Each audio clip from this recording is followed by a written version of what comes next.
What's going on, bro? Welcome back to my channel. Listen, man. So we had Karrine Steffans, man. She was on the Piers Morgan show.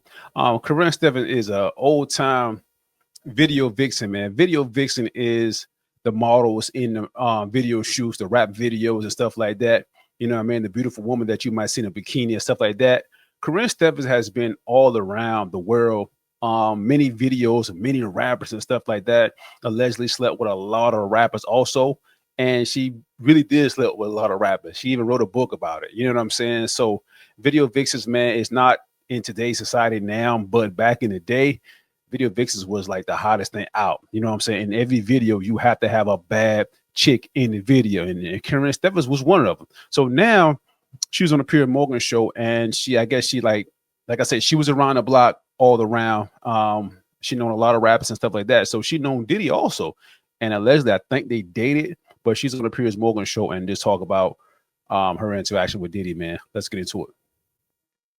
Who claims she was gifted to Diddy in 2001 by a music executive. Well, welcome to Uncensored, Elizabeth. Thank you very much indeed for joining me.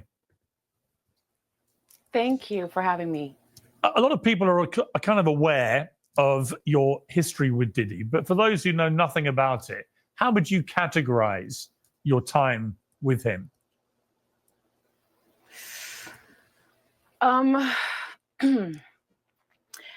My time with Sean was honestly pleasant in the beginning.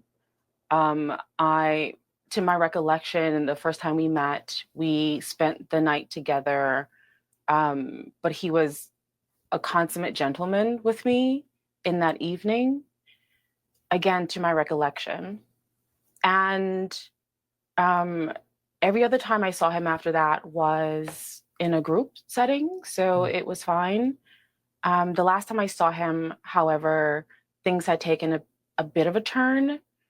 It was after Confessions of a Video Vixen, my first book had been published, and he was seething when he saw me Prince had a party at his house, and we were there, you know, of course, before Prince died, and he was scowling at me the whole night, and I found it amusing, but he was obviously very angry with me by that point in our relationship.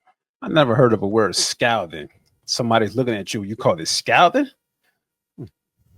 Why was he so angry with you? Well, 4 months before Confessions was published in 2005, we got a call from Sean's attorney. My attorney did. And Sean's attorney wanted to see the book before the book came out. Confessions of a Video Vixen was an embargoed book, so no one could see it. No one would even get it until the publication date, which is June 5th of that year. And so my attorney told his attorney that he could not get the book and that they would have to wait until the book came out like everyone else. And if they saw a problem in the book, that they were free to reach back out to us, sue us, whatever they felt was necessary. We knew that wouldn't happen because HarperCollins is the publisher of that book, as you know, is a News Corp entity, and those attorneys made sure it was vetted to the fullest, so Sean could never sue, he could never raise any objection to it. And I think he always hated me after that because I left enough. I posed questions in that book that that I think sent certain people down the direction that leads us to where we are now. Just explain that a little more. What were the questions you think that we're talking about?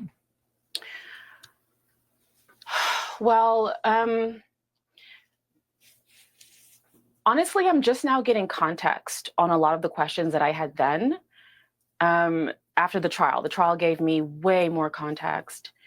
But just about, I think, his sexual proclivities and what we saw in hanging out with him, the kind of clubs he took us to, even conversations he and I had, one in particular where I didn't understand it at the time. And honestly, Piers, I'm getting new understanding about this line of questioning. I wrote about this in Confessions where my boyfriend and I at the time had gone to his home for New Year's Eve,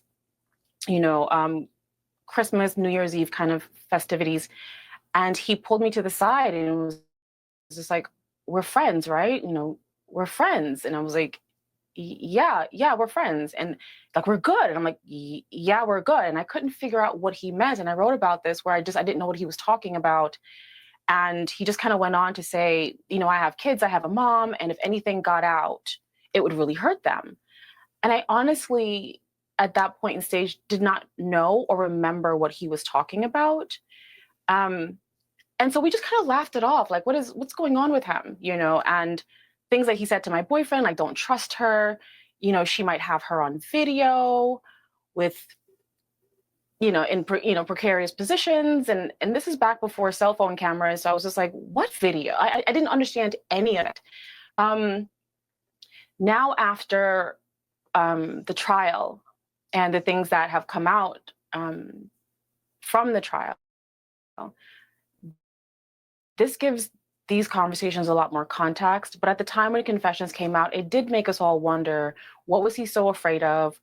I didn't even know what I had seen or didn't see, or if there's something happened that I didn't remember from our time together, but he was afraid that I would say something in the book. And honestly, I think he never contacted us back because what he thought I was going to say, I did not say, possibly because I didn't remember. I have to be honest, Piers, in booking this time with you today, and your producer asked me to kind of send over some pages from the book, I hadn't read Confessions since I wrote it, and I read it for the audio version, and that was 2005. It's been 20 years since I've read this book.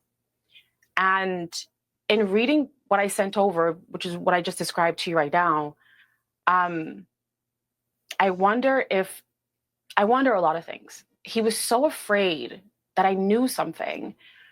And I was confused because the only time that we had together prior to this conversation was alone time at his home, wherein I felt we had a good time. I didn't know, he didn't come on to me. He just seemed it was very platonic, I thought.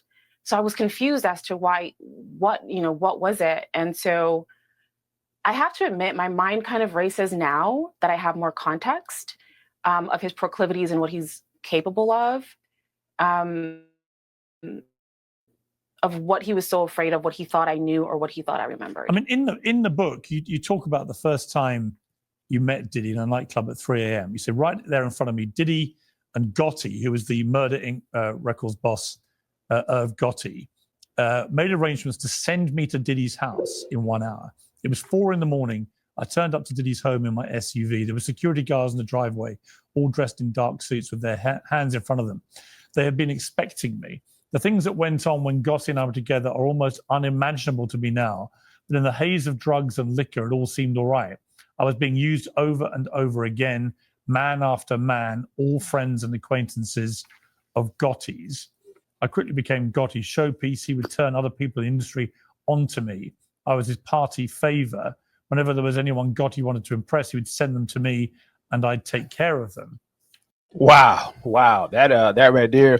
And like I said, Video Vixens back then, man, I don't know what they did, but some of them did some things to get known in that industry of being on the music video and stuff like that.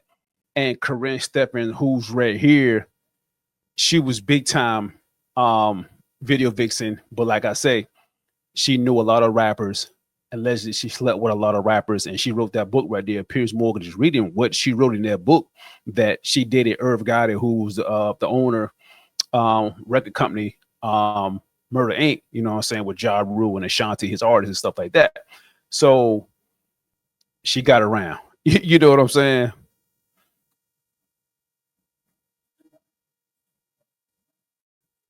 I mean, could it be that what Sean Combs was worried about was that he facilitated this very transactional relationship that you had with Irv Gotti? Is that part of this?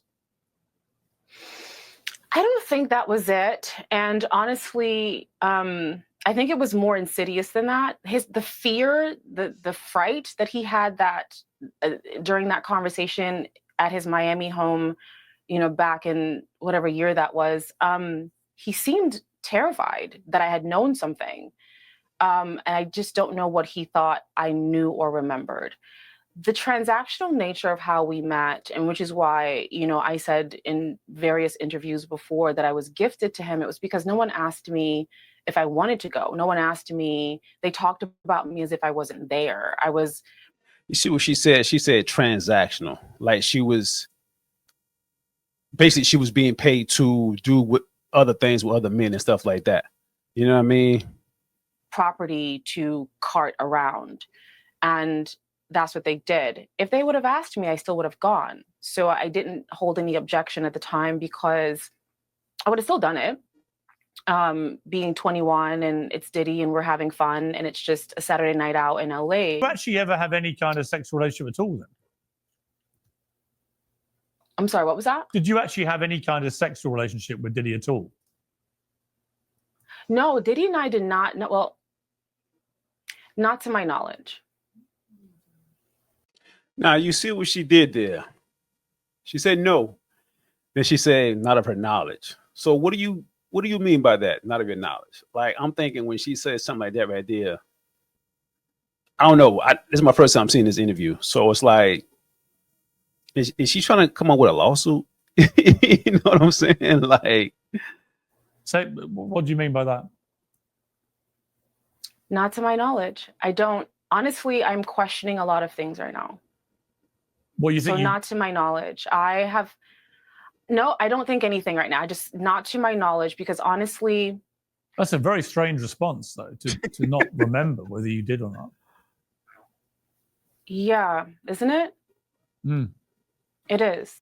Like this is Diddy, man. Diddy, he's big time now, but he also was big time back in the day, probably even bigger back in the day. You know what I'm saying? When she really came up. So if you had sex with Diddy, I think you probably would remember that. A real famous guy. You know what I'm saying? I think you remember that. Now she's acting like she don't remember. So this is kind of weird, man. Yeah, it is. Because honestly, Pierce, before I went through my text, again, I hadn't read Confessions in 20 years. I wrote it. It was painful to write. So I never wanted to re-traumatize myself and go through those years again. And think about this. I'm a middle-aged woman at this point. I don't want to go back into my 20s and see what happened. But in gathering information for this interview here, reading that passage again for the first time in 20 years, I questioned a lot of things like, well, why was he so afraid? And why did he try to, make my boyfriend feel as if I wasn't trustworthy? And do you think he took advantage of you when you were under the influence of alcohol and drugs? I don't know. Honestly, I don't know. But do you fear that's the case now from everything you've read? Honestly, yes. Given the context, now that I know, because again, I never knew any of these things about him before. So the things that I learned in the trial, I did not know. I never saw that side of him. I did not know. I never understood. And again, in 2005, when I published Confessions, it says I didn't understand why he was so fearful of me, because our time together was pleasant. And I was like, wait, what is he so afraid of? What does he not want me to tell? I didn't see anything at that point. At that point, I hadn't seen anything. At that point, we had, I thought, just a friendly, platonic night together. So I was confused then. And 20 years later, I'm confused now. So to my knowledge, I've never had sex with Sean Combs. We never had that kind of relationship. But you can't be sure. Given what we know now, I can't be sure. And how does that make you feel? And that saddens me. Yeah, I was going to ask you. It saddens me, honestly. Yeah, because honestly, I don't. Listen, man. This woman here Leslie slept with so many guys, so many rappers and stuff like that. And you don't remember sleeping with a famous person. And now she's kind of like being interviewed after the trial. You ain't hear from this woman none before the trial, during the trial, none of that. And now we hear from her after the trial. And when Diddy comes out of jail, after he be sentenced or whatever, come out of jail, there's going to be a lot of people trying to sue this guy. You know what I'm saying? Now we got Karrine Steffans right here. I'm thinking this is a plot that she's probably going to end up trying to sue Diddy. You know what I'm saying? So that's my opinion, man. But I don't know. Y'all tell me what y'all think in the comments, yo. During this entire process, I've been shying away from publicity and just letting the trial unfold. I knew things from just being around and people talking, but I didn't know what was going to come out. There's a few things that I saw that without context were strange to me, but I didn't understand them until the trial. And so I've been quiet this whole time, and I disappeared off of social. I just disappeared for the past year, waiting for this thing to unfold. In the unfolding of what I believe to be facts, and definitely the testimonies of Cassie and Jane and even some of the men, and then looking back at the text, I'm like, wait a minute. Okay, when he said, if anything got out, and I'm like, and I remember at the time being so confused, like anything, like what got out? Like nothing happened. We hung out. You were kind. At some point I went to sleep. I don't know when, but I woke up and then we had breakfast and you were kind and I left. Nothing happened. I don't know, Pierce. I feel, and just in the last 24 hours, I question what I thought I knew about my time with him. You detailed in your books romantic relationships with a lot of famous people from that world: Jay-Z, DMX, Van Diesel, Lil Wayne, Method Man, even Bill Maher, LL Cool J, Mystical, and others. You had a lot of famous guys you dated. And who knows what the nature of what happened with Diddy was about. But do you feel that this whole world has now changed irrevocably as a result of what happened to Diddy? No, because nothing has happened to Diddy.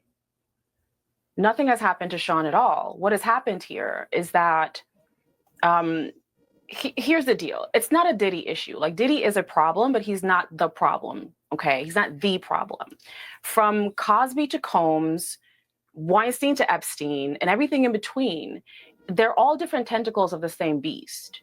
And this is a story as old as time. The abuses of men, men in power, especially men with money. And I think it only increases over time as women become more free and more liberated, being able to make our own money, being able to, buy our own homes, being able to start our own businesses. I think it only enrages the men who hold power that they're losing power. And so I felt that over time, in my experience. I gotta disagree on that. You know what I mean? It is more women nowadays being entrepreneurs, having their own business, getting their money, you know what I'm saying, which is a great thing. But I don't think that makes it feel like men feel like, oh, we being overpowered by women. No, man. To be honest with you, men still rule this world. You know what I'm saying? People might disagree with me, but that's a fact. Men still rule this world.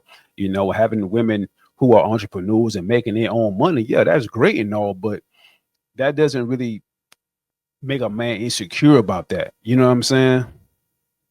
Experience over the last 20 something years that I've been in this town, that the men are increasingly more aggressive and more so wanting to keep women under control and in power because they are losing power, even legally. So I don't think that the Diddy trial has changed anything other than it probably fuels this issue more than anything, because here's the deal. Two of the toughest charges have been dropped. He's facing up to 20 with time served. Yeah, he's denied bail, but how much time is he really going to get? Probably maybe 3 years, might be out on probation, might have to wear an ankle bracelet like Martha Stewart, and everything's going to be fine. And then what happens is that no one's paying attention to the fact that there are a lot of men who aren't saying anything, who are very quiet, as well as men especially, and women who are supporting him. And I fear, even with everything that we've heard, let's say none of that was true. We saw something, however, that tells us something about this person. We saw a videotape of him brutalizing Cassie, and that tells me everything I need to know about this person's character. So even if nothing else was true, that alone is enough reason for him to be canceled indefinitely. But I fear that's not what's going to happen. I think this is just emboldening more men to do the same thing, because guess what they're going to do? They're going to get away with it. There are men in this industry who have left this country, who are now living on islands and in different countries, to escape persecution from things like this. There are men that I know personally who are involved in this, who have done things similar to this, who have parties like this. Diddy's not the only one. This is not a Sean Combs problem. This is a societal community issue here in this town. And it's not just the artists, it's also their attorneys, their publicists, it's the hotels. I was brutalized in a hotel, and guess what happened? That tape disappeared. When I went to get my police report from the police station, it was destroyed, all within 48 hours, to protect the person who had brutalized me. It is systemic. So it doesn't matter, if Diddy gets off or not, in the sense that it won't stop anything. I think if anything, it makes it all worse. Well, that is a sobering way to end. But thank you very much indeed, Elizabeth Overton. I appreciate it. Thank you so much. Well, to debate. Listen, I don't know, man. That ending right there, I had to kind of agree with her that there are a lot of powerful men in music industry, the movie world, any type of business. You know what I'm saying? There are a lot of powerful men that kind of be into these freak offs and stuff like that. We just don't know about it. You know what I'm saying? We just know about Harvey Weinstein, this Epstein guy, Diddy. You know what I'm saying? So it's like there are a lot of guys like this, powerful men. And I must say, but this woman right here, man, Karrine Steffans, they call her Superhead. That was her nickname, Superhead, meaning she gives some good oral to men. You know what I'm saying? Look her up, Karrine Superhead Steffans. I'm telling you. I don't know, man. This situation is wild. Diddy is, like I said, plenty of time. He is a horrible person. You know what I'm saying? But should he really spend the rest of his life in jail? No, in my opinion, no, I don't think so. You know what I mean? But this woman right here, I think her coming on this interview right here, out the blue, I think she's looking to most likely sue Diddy when he get out of jail. You know what I'm saying? Will she win? I'm not sure. Because a lot of people already know who she is, her background, who she done mess with. She messed with a lot of famous people. You know what I mean? So it's going to be interesting, man. It's going to be very interesting. The sentencing for Diddy is October 3rd, if I'm not mistaken. I think it's October 3rd. So that's going to be big news. How many time he will get? Will he get like 2 to 3 or 5 years, or maybe get time served? Who knows, man? The situation is wild. It's sad for everybody, but that's all I got for now, man. Y'all tell me what y'all think of the whole situation, yo. Don't forget to like and subscribe.